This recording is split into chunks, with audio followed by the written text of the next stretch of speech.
Lakota New Year. It's in April. So I'm going back 1,000 years in time right now. So now what's happening is that the Star Knowledge people, the people who keep the Star Knowledge, are getting ready to make a journey. And they need to get to a certain mountain in the Black Hills called Hihankaha. They're going to do a ceremony there on spring equinox. They have to be up on top there by that time. And they're going to do a ceremony there where they're going to call back the thunders. They're going to be in tune with nature in the new cycle beginning, the new year coming. There's certain things they do there. Then they have to take a heoka with them.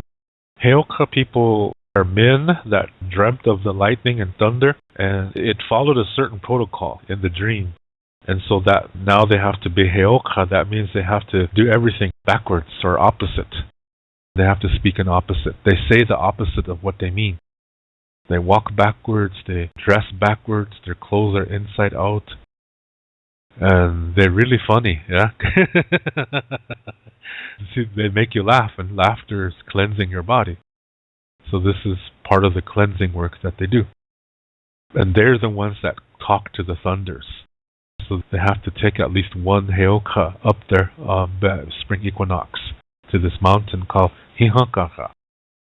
It's way in hell up there. And from there, they go to the center of the Black Hills.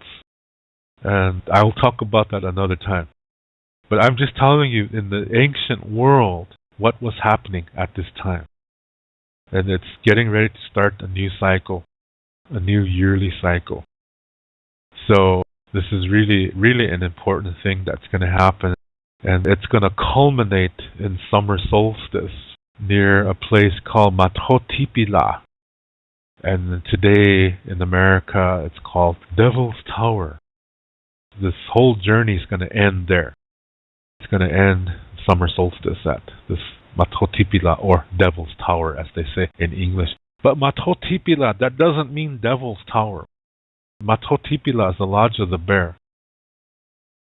Devil's Tower is a name that America gave to it because back in the early 1900s, a lot of people tried to climb up there and they fell and died and all kinds of crazy things like that.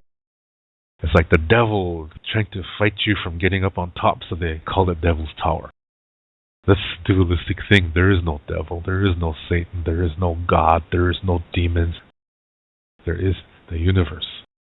And we are a part of that. And we play our role by living a healthy life. Anyway, we're getting ready to head over to Hihankaha. And we're taking a heoka, and he's going to call back the thunders now. We have our own constellations, and whenever there are certain positions, we mirror that on the earth. For example, when this certain constellation is moving in a certain direction, and we have to reflect that on the earth. And this particular constellation is moving to a certain geographical landmark that is also represented in the stars. So when this certain constellation is moving towards that other constellation, that means we have to mirror that. We have to go to that on the earth. For example, this Hihankaha. This is a mountain in the Black Hills that, as I said, the ceremony is going to be done there on spring equinox. And the way we know when we're supposed to go is when this constellation is moving a certain way. Then we follow that. And then this constellation begins to get close to that Hihankaha constellation. So that means we have to be on Hihankaha on the earth. You see what I mean? It's a mirror. What we're doing is we're mirroring the movements of the stars as the way they appear on the earth. There is a sacred reason for this. It's showing the relation that is viewed from the earth towards the rest of the universe. So as the earth is spinning, it appears that the stars are moving a certain direction. And because of the spinning motion of the earth, we have to take note of this because there's something happening. And so when we mirror that action on the earth, then we are able to make a contact to that knowledge. So in Lakota Star Knowledge, we have a Star Knowledge map, and it's consisted of two parts, and they mirror each other. They're like reflecting the other one. It's like a mirror. You know how when you stand in front of a mirror, you see a reflection of yourself, and you wink your right eye, and the corresponding eye winks back. But on that side, it looks like it's the left eye. Do you see what I mean? It's a reflection. The star maps are like that. And what they do is the constellations that are drawn have locations on the Earth. And when a constellation seems to go on the sun's path, that means we have to reflect this movement on the Earth, and that this constellation is represented by a landmark on the Earth. So when that constellation is in the path of the sun, then we have to get to that landmark on the Earth. See, we're reflecting this path, this journey that's happening in the stars. We're reflecting that down here. And when we are there, at landmark, we're able to make a contact. We're able to receive communication that's going to be helpful. It's a very simple process. It's mirroring. When you look at this map and you see all these constellations drawn on the top part, and you look at the bottom part and you see a map of the landmarks that are here on the Earth, and if you connect those points to each other, you're going to end up with a very interesting geometric shape. And what's happening is it's mirroring the other one. This is really interesting. This is the reason why in Lakota, whatever you do on one side, you do the same thing on the other. So, for example, if you make an artwork and you have a certain geometric figure on one side, the other side has to be a reflection of that. A lot of people who bead, they have no idea that this is what that means. They just bead like this because, well, that's the way it's always been done. But some of the people who make this kind of thing, they have no idea that this is a sacred thing that they're doing. They're making a contact. In Lakota Star Knowledge, there's a certain star constellation. It's a pipe bowl constellation. It represents a pipe bowl. And when this passes through the sun's path in February, that means they're supposed to start gathering their red willow and processing it. That's what they're going to put in their pipes. They do that once a year. And this is not like tobacco. This does not have nicotine in it. This doesn't ruin your lungs like tobacco does. Traditionally, we don't use tobacco. So when you have people putting tobacco in their pipes, that's really, really wrong. Because that's not what's supposed to go in there. It's supposed to be this red willow bark. Chansha, they call it. And then they're supposed to get ready and start walking towards this highest mountain in the Black Hills called Hihokaha.